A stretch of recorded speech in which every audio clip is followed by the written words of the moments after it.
Hi friends, if you're a student preparing for JEE 2026 or any of the competitive exams, then this question is for you. When I was preparing for my JEE, inverse trigonometric function was something that really troubled me because of the concept of principal values and the place where the principal values lie. Look at this question, attempt it for some time and then come back to me for an approach that will help simplify this concept for you. Alright, what I'm going to do is, I'm not going to use the concept of tan inverse x plus tan inverse y to solve this question. I'm going to use the concept of complex numbers to solve this question. How that concept can be used is, I know that the argument of z is tan inverse b by a, where z is a plus ib. Argument of z1 plus argument of z2 is argument of z1, z2. This is one more property we know from complex numbers.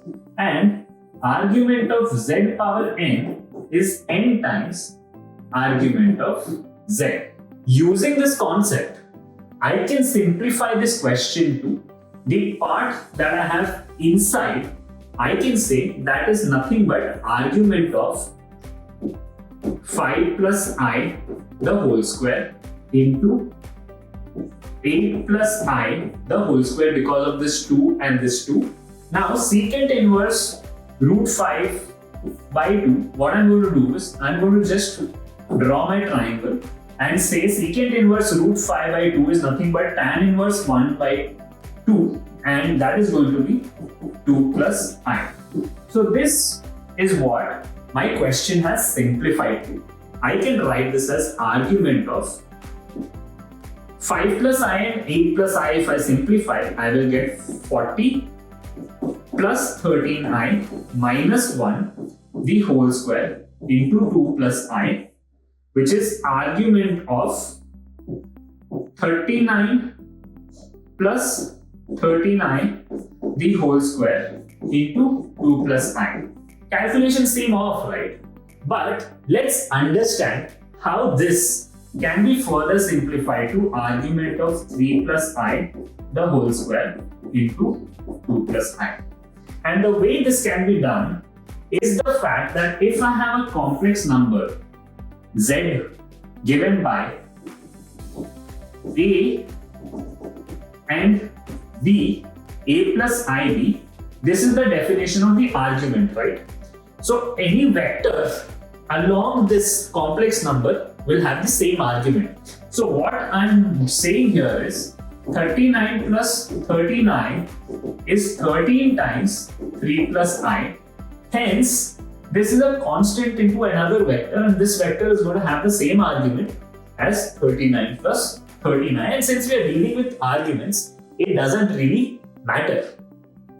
So this is going to be argument of 8 plus 6i into 2 plus I, which is going to be argument of 16 minus 6 plus 8 plus 12i, which is going to be argument of 10 plus 20i, and this argument is tan inverse 2. What we are asked is tan of tan inverse 2, and hence the answer is 2. One might be wondering how I did this step is, right? Let's discuss the mathematical part behind it. Like I said, argument of z1, z2 is argument of z1 plus argument of z2. What I'm trying to say is argument of z1 is equal to argument of k times z1, where k is a real number because kz1 will lie along z1. So this simplifies to argument of kz1 z2 is equal to argument of z1 z2 is equal to argument of z1 plus argument of z2, as long as k belongs to real numbers. And that's the way we can simplify inverse trigonometric questions that have to deal with tan inverse, or you can convert any inverse trigonometry to tan inverse and start using the concept of complex numbers.